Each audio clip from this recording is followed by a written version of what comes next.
Sarah, the Trump administration has reversed the most controversial personnel move it made to change the composition of the National Security Council. Steve Bannon, the former Breitbart executive who dismayed a lot of Republican foreign policy traditionalists by being put on the National Security Council by President Trump, is now off of it. In conjunction with that move, we have Tom Bossert, who's the president's Homeland Security advisor, being downgraded in his status. He had been made equivalent to the National Security advisor as a counterweight to Michael Flynn, but of course Michael Flynn was fired, and Henry McMaster is now unquestionably in charge. He's the National Security advisor.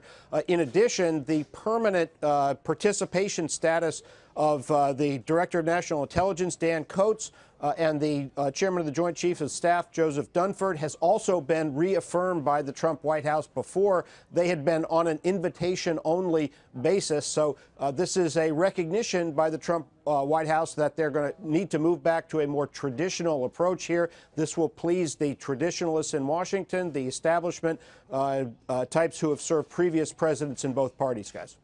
John, yesterday we made the point, you made the point on air, that the balance that we've traditionally seen between the executive and things like the cabinet, I'm thinking Tillerson, Kushner, were non-traditional. This is now an extension of that? Well, this is more in keeping with the way things have been done in the past. David Axelrod, for example, who had the comparable role to Steve Bannon in the Obama White House, did not have a permanent seat at the table of the National Security Council.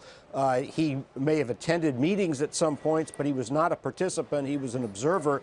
Right. Steve Bannon had a higher level of authority, and that unsettled a lot of people, given the nationalist views that he's been espousing in his association with some of the far-right parties in Europe. John, how is this going to be taken kind of in this horse race, whether real or not? It's seen as being between the Priebus camp and the Bannon camp. I mean, we had Katie Walsh out at the White House just a few days ago, who was a Priebus deputy. Now we've got Steve Bannon sort of out of the National Security Council. How is that at least perceived rivalry within the White House shaking out?